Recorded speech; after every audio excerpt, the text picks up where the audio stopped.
on. Yeah, double up. This is ripping line.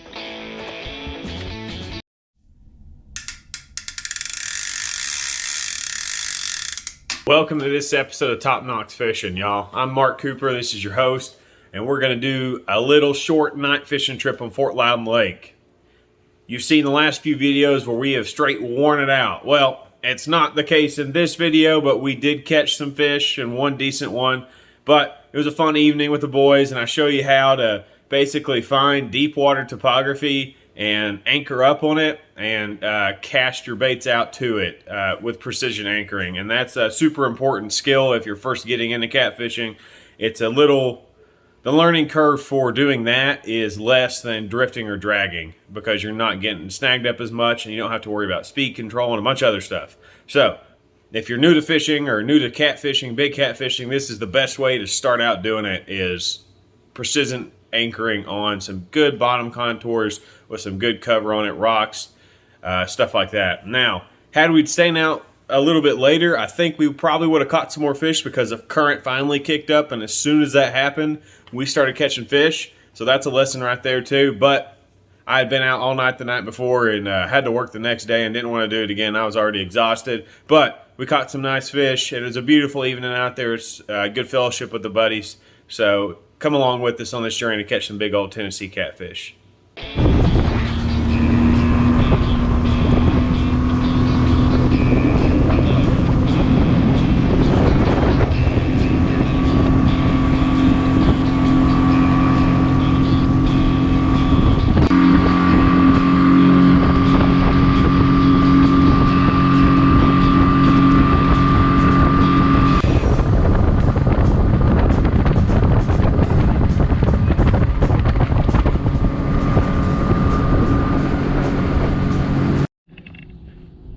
We got all our rods out now, and as you can tell, there's a giant spread because Brian and I were up basically all night last night and didn't feel like doing dragging or drifting or something that requires a lot of work. So we anchored up on a deep channel beam like you saw with some rock cover, and we're just carpet bombing it. That one just got tapped. And we're waiting for the flow to kick up. It's August the 3rd, about 6, 7 o'clock right now. We'll fish a little bit after dark. But hopefully we get some good takedowns before dark so we can see it and catch some big old fish. Everything we've got baited out is skipjack, varying sizes of it, chunks, whole baits, a little bit of everything. And we're just gonna do a little baiting and waiting for a pig. That's what we're going for tonight. It's a big giant one. We got tons of big double hook rig giant baits out. Some smaller ones too, because you never know, a big fish will eat a small bait, but we got a lot of big ones out. So we'll see. It was bad. See, that's at least funny though. You got some people who like will pass out when they start going too hard. It's like, oh, that one's gonna hit. You're right. Oops. That one's a giant bait. Hampered flathead. You have the clickers on them? Nope. If that's a circle hook, so I have to reel down on it. Which way is that line?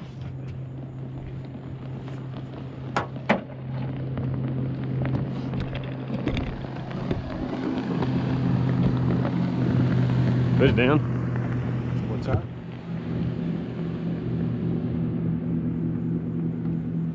No, he's still there. He may be swimming at you. You see that? Put just a crank on it.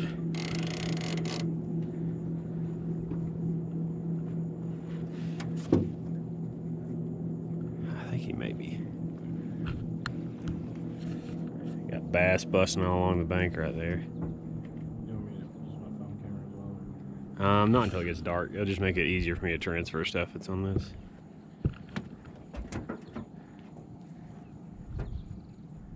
Put it down.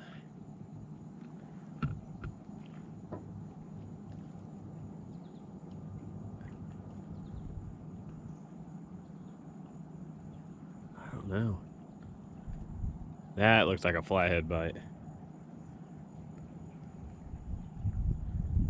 I can't tell if that line's moving in the water or not. Or if it's just Not. Put one more little crank on it.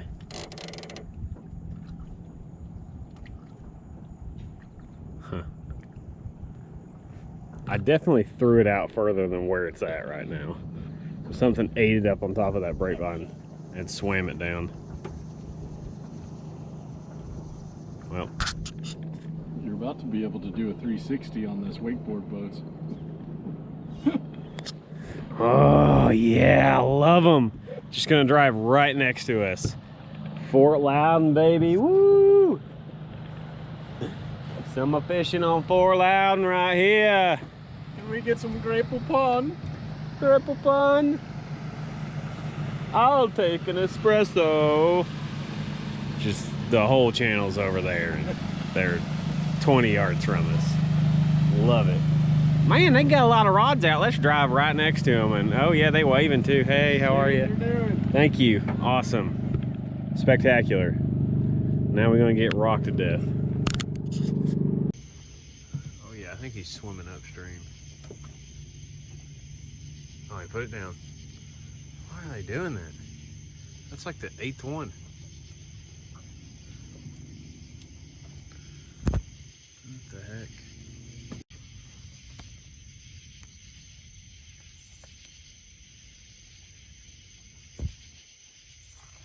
Oh, it's going. Did it go down? Not hard, but it Had it going? Had a couple. There you go.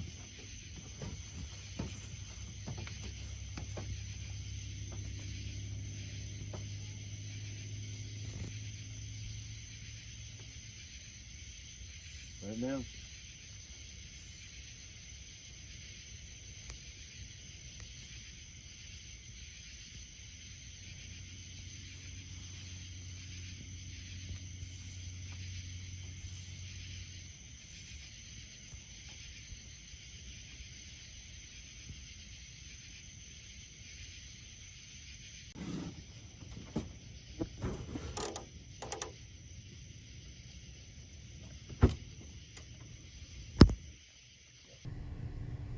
Reel like crazy.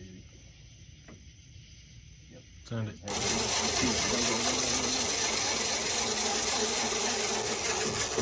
There you go. I got it, right. Oh, you come off?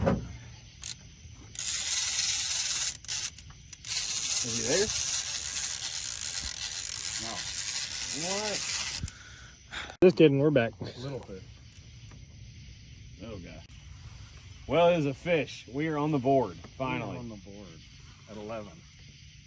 Get that little turd There shark he up is. here. That's an eater right there. Yep. Finally.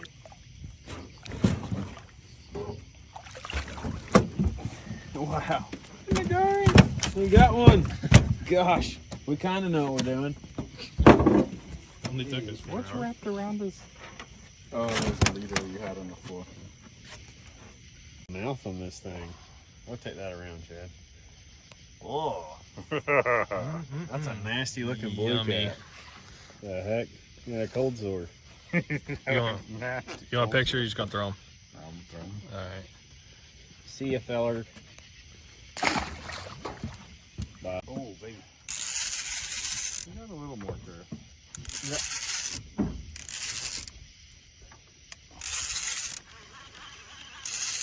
There we go. That's on a giant double hook rig. We got action. Finally. Is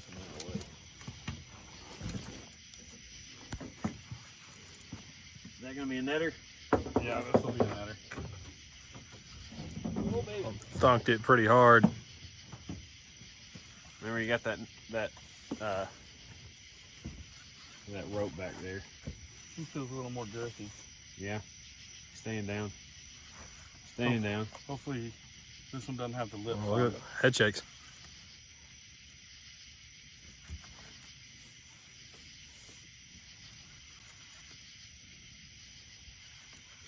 Where is he at in relation to that anchor rope? I think we're good. There he is. That's a decent cat. Oh, Bring him on up here. He had a giant. A like a giant chunk. That is a fat fish. That is a fat fish. What a little toady. I think he's in another line too. Which one is it? I don't know. Never saw another one come. Little toady. Whoa, that's a fun drag. Doubled up. Whoa. This is a ripping line. Yeah. Was he swimming upstream with it? Yeah, he was.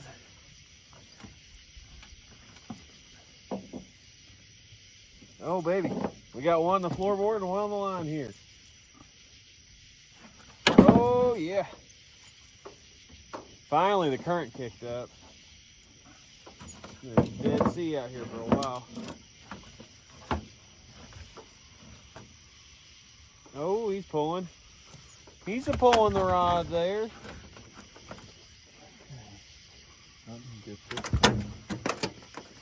Come on, buddy. Just easing him up here. Easy. All right. There he is. A decent little chunker.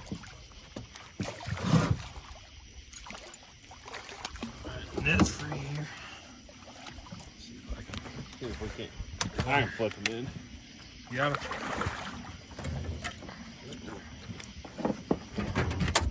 Cookie cutters. Yeah, just a little bigger. Got us a nice little double here. It's about midnight. We're gonna have to roll out soon. All of us gotta work tomorrow. But we caught the fish on old Fort Loudon. There do be catfish in Fort Loudon. Let's give them the Olympic treatment. Gone. Nice. Well, we finally got some daggum fish after like 4 hours. But if you look in the background at the sky, it's bluebird, or would be bluebird had it been the middle of the day. And what that means is it's a super high pressure system that's come through, and that really makes fish inactive. The change in light level is what does it, because light level determines fish activity, how often they get active and how shallow they come when they get active. So your best days of fishing generally are going to be on overcast, super muggy days. And if you add current flow into that, those are when I've had my absolute best days, without a doubt. But we had the current as a factor that helped us in this video. It kicked on, and like we had none when we got there. But as soon as that flow kicked up and you saw it happen, immediately started getting hit. And we were on top of fish. I marked catfish on the bottom, on those rocks and stuff like that, but they just weren't active yet, or weren't active on an anchored bite. We probably could have got some drifting or dragging, but I just didn't really feel like fooling with it then. So that's the lesson you need to take from this. You've probably heard me preach it multiple times, but go when the flow, or go when there's flow and when there's the most flow. Even when they're spilling at the dams and it's just an insane amount of current, I love going in that, fishing crazy heavy current. It really isolates fish and puts them in an area where you know they're going to be at, and makes them more active because they're expending all that energy in the current. And you know, it's just something that helps you out. And if you know when the current's flowing by looking at the TVA app and how multiple dams affect different areas of the lake with current flow. For example, like a dam upstream on a lake is going to have more effect on the current level for the lake than the one all the way downstream, and vice versa. So if you're on the bottom end of the lake and the dam on the bottom end isn't running, but the one way upstream, it's not going to have as big of an effect as if the one down by the dam is running. So that's just multiple different pieces to the chess puzzle you've got to consider in your head when you're choosing where to go fish, what lake to go fish, and you know, stuff like that. And I'm trying to pass on these little tidbits of information that I've learned from you, or learned to you guys, so that you can be more effective and successful on the water and make the best out of the time you have to go do it, and can choose the best times to go. Because I know a lot of you aren't like me, a young guy, single, can go fish all the time, and you need to be able to pick the best times to go. So weather-wise, overcast, muggy, current flow as heavy as you can get, and you know, summertime, early morning, late in the evening is more comfortable if you can do it. But you know, you get out there when you have time. So thanks for joining us on this episode of Top Knox Fishing. In the next episode, I'm going to go over a giveaway that we're going to do. If we get up to 10,000 subscribers, I'm going to give away a bunch of hats and merch, maybe a couple rods. But be waiting on the next video for that, and we'll catch you next time. If you're new to the channel, thanks for watching the video, making it all the way to the end here. I'm Mark Cooper. I love fishing. I'm your friendly ginger here.